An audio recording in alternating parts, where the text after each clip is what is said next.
দুপুরের খাবার খেতে আমরা বসে পড়েছি। দুপুরের মেনুতে ছিল খাসির মাংস, মুরগির মাংস, চিংড়ি, পটল পোস্ত। যদিও এইসব আমি কিছু খাই না, আমার জন্য তাই পনির ছিল আর পটল পোস্ত ছিল। তাছাড়া আলু ভাজা, কুঁদরি ভাজা, স্যালাড, ডাল, দই, মিষ্টি সব কিছুই ছিল। মিষ্টি খেয়েছিলাম, আমও ছিল, কিন্তু আমি আমটা খাইনি।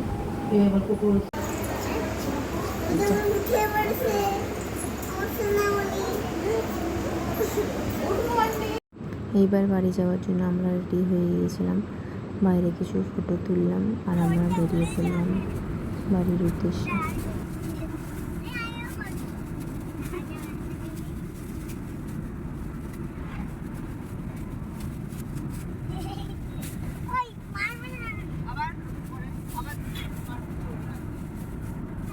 গাড়িতে আস্তে আস্তে দুজনে খুব মস্তি করছিল। ওদের সবসময় মস্তি চালুই থাকে, এই ঝগড়া তো এই ভাব।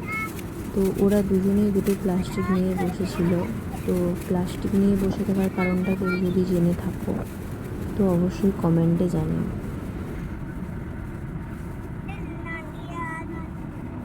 বাড়িতে আসার পর দিদি চাউমিন অর্ডার করেছিল। আমি, দিদিমা তিনজনে চাউমিন খেয়েছিলাম।